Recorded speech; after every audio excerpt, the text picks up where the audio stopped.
Hey guys, it's Danny. Today we're doing a short and sweet little update on the kittens, the baby Cattleya Orchids, and show you how they've been going ever since we repotted them.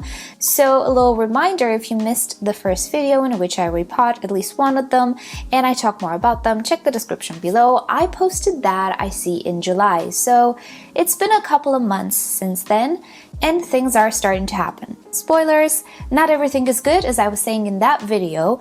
The thing with seedlings is that they are a lot more sensitive than mature orchids, meaning you are more susceptible to losing them because they don't really have as many backup plants and they don't have as much stored energy as a mature orchid. And well, as you will see, two of my kittens are currently struggling. I'm hoping for the best, but if they end up not making it, I'm not gonna be very surprised.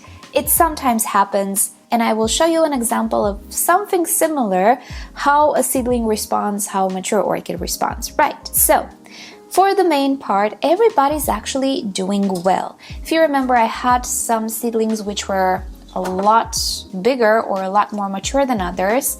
This is one of them. As we can see, this one is behaving just like a mature Cattleya. We have brand new roots here. We also have this growth maturing nicely here. This growth was already started when I purchased this orchid, so I will not take credit for it.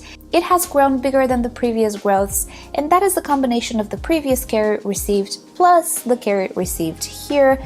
Maybe not so much. In 2 months, it didn't have time to grow so much, but I am taking full credit for the roots, so that's good. And pretty much all of the Cattleyas, which were already quite big, are doing great. We have brand new growths or brand new roots. Keep in mind, some of these orchids, which I don't know how they will end up looking, but some of them are either species, either hybrids of species which have a very distinct pattern of growth. They will create one new growth per direction of growth per year, which means one single opportunity to create roots rather than multiple opportunities. An orchid, or actually a Cattleya hybrid, which has continuous growth, meaning it will not grow new growths in particular seasons, will also put out, most likely, multiple sets of roots. Let's call them like that, because what Cattleyas do is produce a whole bunch of roots pretty much all at once. Then all of the other branches of roots, they happen sporadically throughout the year, but with all Cattleyas, there are particular moments where roots are produced and particular moments where they're not really produced in such a high number. So for some Cattleyas and Cattleya hybrids, this happens a few times a year. For others, only once, which makes it a little difficult to time a repot and so on and so forth. And to add to this, some Cattleya orchids will produce roots on immature growths, some will produce roots on mature growths, and in the case of mature orchids, some will produce roots after they bloom, after they're done with everything. So again, this poses some problems when it's time to repot your orchid. And with some of these orchids, if we repot them at the wrong time, it's gonna end up in a lot of setback or losing the orchid, which happened to my Mossier. So keep that in mind. Some of these seedlings are those types of Cattleyas, which it is impossible for me to know because there is no website on the internet telling me which orchid has this pattern of growth, which doesn't. I typically take it as a given for species, but many of these are hybrids, and I can look back in their parentage and I can look at that parentage and be just as confused as I started. So it's hard to say. So sickly orchid number one is this one. Now, this one started to look bad right after I got it. It had yellowing leaves on these pseudobulbs. This new growth decided not to want to stick around. I know what I'm showing you right now, it's not the best quality, I'll give you B-rolls, but I think I do see a little growth poking through from an older pseudobulb. So hope is not lost with any seedling, but I think you can see in this example that the orchid, okay, has 2 or 3 yellowing leaves or 2 or 3 pseudobulbs that didn't do so well. Maybe they got a bacterial infection on transport and so on. And since the orchid doesn't have way too many pseudobulbs, 2 or 3 might be all it has, you can assume that, yeah, you're gonna lose the orchid. With a completely mature orchid, things are not really like that. And let me show you an example. And here is another example. This is an older orchid, I have here 1, 2, 3 pseudobulbs that have given up on life, but the orchid is still carrying on this side, which is growing pretty okay. I need to tidy up this orchid, but this side is growing well, even if it has 3 pseudobulbs that have given up, because it is a mature orchid and it has resources and backup plans. If this happens to seedling, which actually did, we're not gonna look so good. In the case of the seedling, losing 1 or 2 pseudobulbs means losing a tremendous amount of energy if you take the ratio, right, the size. So the other pseudobulbs might actually be fine, and whatever ailed the other pseudobulbs, maybe it's not an infection, maybe it didn't pass and affect the other pseudobulbs, but due to the sudden lack of energy, the older pseudobulbs are starting to dry out as well, since the orchid overall doesn't have enough energy stored. So that's one thing that can actually happen to seedlings. It's okay. Don't expect like 20% of your seedlings to act like this. It's not a norm, but yeah, it can happen. Now, here I have a more worrying case. If you can see, this seedling only had one older pseudobulb and a new growth, and that's it. That's all it had. So whatever happened here affected both the new growth and the old pseudobulb. So what are we left with? Nothing, because that's all we had.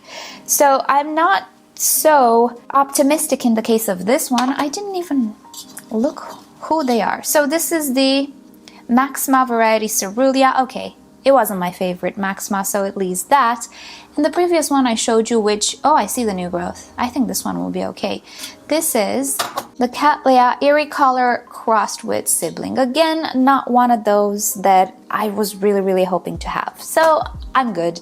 Even if I lose these 2, I'm not gonna be so sad, but I think the other one will be okay. So in this case, because we had even lesser number, what is this English, Danny? In this case, we had even fewer pseudobulbs. There we go. It's morning. So we had fewer pseudobulbs on this one, and you can see the outcome is a lot worse because there's nothing left to create a new growth on this orchid. However, other little tiny seedlings are doing just fine, and I'm really happy to see we have tiny new growth there. You see it? This is how it's gonna start. It's gonna be very tiny, and the orchid will be very tiny for quite a while, but this is what you're looking for. New roots, new little growths. Even if they're small, that's fine, because these orchids are small as well. Look at that tiny growth there. This is how the little kitties are doing. They're evolving as expected. It's gonna take a while for them to mature. We gotta factor in the stress of shipping and all of that and acclimating to my environment. But overall, you know, I'm pretty good with everything. Feel sorry for these ones, and for now the best thing to do is just let them be. I would not go ahead and put them in a humidity dome, fag and bag, all of those things, because if I raise humidity, all of these dried bits, which yes, I can clean the leaves and so on, but I cannot clean all of the sheets. All of these will accumulate molds, and sometimes not the good type of molds. So yeah, no, I don't want to rot anything. The best thing to do is let them be, utilize whatever energy they have stored, maintain this medium damp, and let them do their thing. And in the case that I do lose one of the kitties, I have another one here from a previous order, which is a seedling, and maybe I'm gonna treat it as it is and put it in these updates, because she's a tiny orchid, she's a seedling, why not? Now, one thing or another thing you might be tempted to do in this situation is to start throwing all sorts of treatments at these orchids. And I personally do not think it's a good idea, so I don't do it myself, because these orchids are already stressed, they're already sensitive, and throwing any type of humidity, liquid, whatever on them, it just exposes them to more rotting. And if that happens, there aren't many chances of reviving these orchids since they don't have backup plants. So I would not start to do all sorts of treatments on them and things of the sorts. That's just how I do things. And also another thing you might be tempted to think at this point is, oh, I did something wrong. Something's wrong with the medium, something's wrong with, I don't know, the technique, blah, blah, blah, the setup. Again, it's very common to think that because it's a negative, you know, experience, and we tend to think about the negatives a lot more than the positives. My channel is representative of that. But again, it's important to be a little bit cooler headed. I don't know how to say this. Try to be a little objective about it and think about the number of orchids which are doing good versus the number of orchids which did not respond good. And in this instance alone, you know, the vast majority of orchids responded good, not to mention all of the other orchids we ordered this year, which are in these two cabinets. And with those, actually nothing bad happened. It's just these two that somehow managed to respond bad or take transport bad and so on and so forth. So if you take everything into consideration, the whole picture, you can see that the problem is not necessarily with something that you might have done, but maybe with the orchids themselves. And starting to act upon the others, which are doing good, is definitely not a good idea. Starting to change the setup, spray, blah, blah, blah. No, do not do that. If everything goes okay, let them be, especially if they have been stressed with transport. Don't apply treatments if there is no need, no preventatives, unless you know you might have some pest issues or something, but nothing because you are losing to orchids. Don't spray your other 50 or things of the sorts. Chances are only those two had issues. It was something with them. So do not take action on everybody just for like 5% of or whatever of the orchids that didn't fare well, which I know we are inclined to do sometimes because we feel like we're doing nothing if we're doing nothing, but sometimes the best approach is to do nothing.